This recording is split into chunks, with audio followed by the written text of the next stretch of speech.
Hey everyone, we are back, and this is the Be the Better Local podcast show at the BD Local Podcast Network. And so, thank you so much for tuning in. We have our second guest on in the studio right now. So, again, my name is Tim Marlowe, host of Be the Better Local. We got Andy Vargo on the mic, Howdy. and Miss Lawana. Say hello. Hello. Awesome. And so one of the things that we love doing is here in BD Local and in the community itself is we love to network. We love meeting new people each and every day and then trying to figure out where we can do or what we can do to help them along in their journey. And so one of those things that we've been able to do is Bob McCluskey, our GM, also known as BD Local Bob, he has a massive appearance and at the Ignite You meetings. And so Ignite You is a network marketing or a networking group here in the Tacoma Lakewood area. And so we are all actually members to it. And so just an exciting time to be able to bring our friends and family from other networks into what we do best. And so welcome. Thank you. All right, Miss Lawana, we're going to learn about you and everything that you get to do. Are you ready for this? I am ready. And how are you today? Blessed. Blessed by the best. That is beautiful. I am. Yeah, and who do you have in studios with you today? I know he's off camera, but I have my one flesh of 53 years, Jimmy Lee. all right. Well, it's so great to have you guys in studio today. So, Miss Lawana, let's just learn a little bit about you. And you have this mission that's going on, and it's the mission of the Empowerment Center. Can you kind of just dig in a little bit deeper with what that is? Okay, great. The Empowerment Center is a nonprofit organization. It is actually the social service outreach arm of El Shaddai Christian Ministries, and we're on a mission to put a dent in homelessness. We've been doing this for about 17 years. Wow. And food is the vehicle that we use to draw people into the center. They are hungry and they come to the center, they come broken, they come desperate, and we're not competing against the programs that are already out there. We support them because we get the folks who fall through the cracks. Many of them come to us with a backpack, living on the street, homeless but hungry. Yeah. And so we're able to give them food, hope, dignity, and a pathway out of poverty through employment. We're about self-sufficiency and self-sustainability. And what people need is a job. I'm not putting down affordable housing. We need that. And we need programs to help the needy people. We need that. That is the short run. But in the long run, people want to be self-sufficient. So in our program, it's a food distribution program, and we provide food all over Puget Sound to other nonprofits and other organizations who feed the hungry, who give who do food banks, people who need food to serve the community. Yeah. We distribute, and we distribute about 17 tons of food a week. Wow. That is a We lot are of a food. 100% volunteer organization, including Jimmy and I. We're retired. He's a 31-year retired city planner. I'm not retired. I have other things that I do that I'm not sharing today. Sure. To bring the income in that we need to be able to undergird and support what we're doing in the program. We are open on Thursdays and Saturdays right now, and we distribute food to those organizations those days. We do food bank on that's our bait. We do food bank on Saturdays at 1 o'clock. And where is this at? We're on the corner of 45th and Pacific in Tacoma. Now, when you say that's your bait, you mentioned that earlier. That's how you bring people in. That's how we get people in the door. But that's just to get them there because you want to do so much more for them. That's right. And we have to get them in the door because most of them have given up. They're hiding. And so when they're hungry, and we feed them, Yeah. and we're called to accept them, love them, and empower them however they come. Yeah. And so it's been extremely successful in terms of getting people to make a wonderful decision, a quality decision, to volunteer and help us serve other people like them. Nice. And So you're so looking for volunteers. we are looking for volunteers in 2 or 3 different areas. If I have time, I'll share those. But yes, we do need volunteers, and we need volunteers with skills. We need those retired people that the gentleman before me was just Yeah, speaking Gary, about. yeah. Yeah, and so we have a lot of boomers. We run the ministry a lot with boomers, but we need people who come with compassion. Yeah. Okay, we need people with a heart to serve and a heart to love, because they need love, and support is what they need to do. Also, we are able to get them involved in working in the plant, because it's a big warehouse. It is a plant, and it is food distribution and sorting and in receiving and shipping and all of the things that it takes to run a warehouse. So they're able to get skills. They're able to get confidence. They're able to get work etiquette. And so they learn how to handle themselves on a job. Many of them haven't been Sure. employed for 15 or 20 years. Yeah. Okay, so after that, and they have their confidence up, then we're able to sit them down, do a resume, take what they do in the Empowerment Center, and give them work experience. And we're able to help them get on the computer and get through the questions, answer the questions to get the job. And then we teach them what it meant and what the employer is looking for, because based on how they answered that question. Yeah. And then we might have to dress them. We may have to take them to the interview. We provide the supportive services. They may need a food handler's card, or black shoes, or they might need black pants, or they might need a hard Right. hat, Right. or if they're living in their car, they may need their car fixed so they can make it to Sumner, which is Sure. where the jobs are. So we provide the supportive services to help them on their own.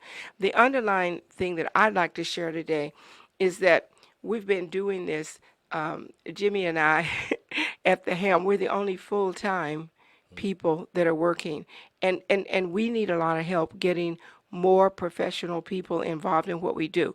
Now, everybody that comes homeless does not come skillless. So we're able to get our volunteer managers from the people who came homeless. But then they go to work. And so then we start over. So we are working on putting a foundation up under the center, because in the past we've never done anything like this, because we've been involved in social service, we've been involved in community, but I didn't see lives changing. We're about changing lives. It's about helping people help themselves to do better. Yeah. So we are doing a 5K race. Oh, you got Wow. an event. So We're this doing is an event So on- this is an event that's coming up. On right. August the 17th. All right. We're doing an event, and we really need help. We need volunteers. We need people to sponsor the event. We need people to run, walk, crawl, or donate. Sure. Any of those 4 options will work. We are in the process of developing a foundation, a stable foundation for our program that we want to do. We want to do an internship program where we bring college students in to help us serve more people. Sure. Right now, we can do about 85 people a year, Yeah. Jimmy and I. But if we get interns in there, we want to do 500. Sure. And so if we get interns in there, we can teach them a piece of what we're doing. Not only will they help us do that increased number, but they take those skills and that compassion and that sensitivity to work when they go to work. Right. Yeah. So we're able to duplicate ourselves in many ways Yeah. that we can't do just staying in the building. So we need help. We need people to sign up for the race. We need people to donate for How the do they do race. that? I believe they go to our website, and I really believe that there is going to be a flyer on the screen. There's a flyer out. There's Nice. a flyer on the screen. You may not see it our out. face, Okay. but you will hear our voices right But now. there is a flyer on the screen. Yeah. Or you can go to text to donate. Yeah. You can go to 77977 and text EMPC, and it'll take you to the site. You can also go to our website, and our website is www. And it's on the flyer on the screen, the EMPCTR.org. And everything that you need to know about the race is there. We Is need there, okay. help. We need Yeah. help. We need people to work it. We need people to step in. The other thing that Yeah. I wanted to share is that we are doing a lot with youth this summer in youth development. We're doing a youth development program because homeless people, when they come, they need the same thing everyone else needs. Sure. So we support the entire family. And so one of the things that we're doing is that we're also looking for males, because we tend to be very boy dominant, that will be willing to come and help us in the development of that center, of that program, because we really want to be able to divert the kids away from all of the negativity that's coming at them. Wow. Well, there's a couple things that I want to bring up and kind of talk to you about. There's already my head is rolling with just people to introduce to you. It's there are going to be both things that I have brought up today because this morning was the 6th Avenue Business District meeting. And one of the things that I just want to introduce to you is something called positive interactions. And so this is helping businesses and their customers have a better experience when dealing with homelessness and homeless related concerns.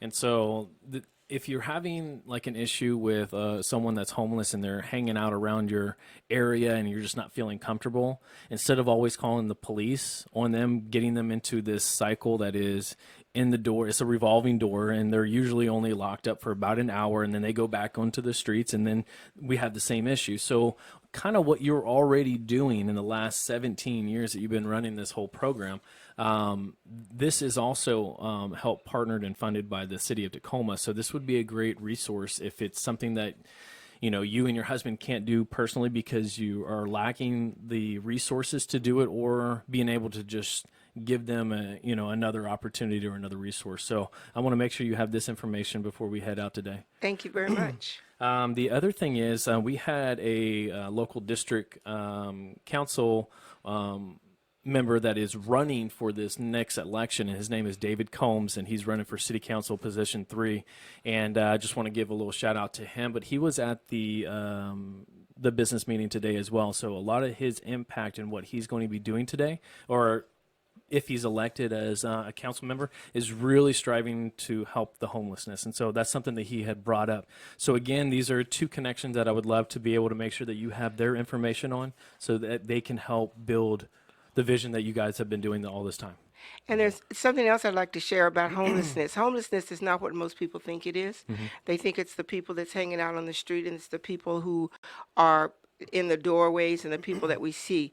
Homelessness has many faces, and a lot of the people that we get are people who are living in their cars, people who are living in and out of the motels. When they run out of money, they go back to their car. It's not always the people that you think of. And these people go to work. They go to work, many of them go to work, and their kids go to school.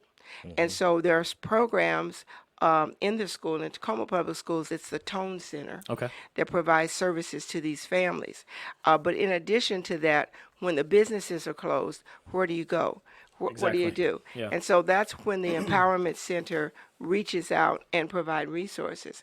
Our resources are just amazing. It's miraculous how they come in right on time for what the people need. Yeah. So I really want people to be able to expand their understanding of homelessness. Yes, Yeah. we do have the people that we see on the street. We do see the people with the backpacks, but there are homeless people that you don't see. Yeah. And one of the things that we do at the Empowerment Center is that we help them gain skills so that they can go into a different career field or a better paying job, or actually move up in the company where they are. So it's not getting people on the ground level, it's every level.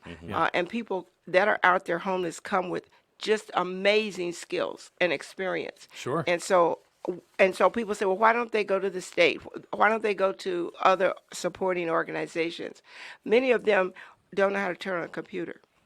Or if they do, like me, and they keep updating Microsoft Office, they're stuck. Right. So we have volunteers in the organization after work, gainfully employed, that will come, and that will come on weekends, and that will help them navigate that system. So we don't compete with the people who are doing a tremendous job, but there are people who are falling through the cracks. Yeah. And that's what we do. We consider ourselves the safety net. All right. Well, let's kind of recap here. Andy, you got anything that you want to kind of just summarize with Well, everything you I have think going that everything that you have going on, Luana, is amazing. I think that, like you said, there are people who need so much help that just any other way that we can reach out to someone who needs it is a benefit to the whole society, because it's not just having programs that are by the state. It's any way to find these people that are falling through the cracks. So Yeah. I think it's beautiful. Yeah. And we want to make sure that you guys volunteer, sign up, and help, and get down there and Yeah. run for the run on Yeah. August 17th. Yeah, it'd be huge. And this is how we help the local community, is by being active and proactive with everything that we have going on. And just one of the numbers that I had wrote down earlier just totally amazed me. 17 tons of food a week. Yeah. That's just amazing, that how much you're able to just reach out and feed. I mean, imagine all those people without those meals. Like, that is just... And to go from 85 people a year to 500 people a year. Wouldn't just that from, be great? Yeah. Yeah. So just yeah, so that 17 do a tons little bit Oh, might of turn help into and- 50 tons. One Right. last thing. One last thing. All of this food and much, much more is being diverted away from the sanitary field to the table of needy people and to the stomachs of people who are Yeah. hungry. It would normally go to the sanitary field because Yeah. the food that we get is near the end of its life. Sure. Yeah, but it's not. And so as long as you have some good healthy food, and there's people that are wanting it and are definitely enjoying it. So Well, when it's near the end of its life, it means you eat it today or you eat it tomorrow, yeah, and it doesn't go to the dump. yeah, that's awesome. Well, we're going to wrap things up here with Miss Luana, and thank you so much for coming on board with us today. Thank you for having me. Of course. Yeah, thank you. We'll continue to promote for that August 17th 5K run, and we'll have all your information in the comments of our Facebook Live. And if there's anything else, we're just going to head off and enjoy this beautiful day. It's a Tuesday. We have a couple more guests, so stay tuned, and thank you guys for being on the mics today. We'll be right care. back.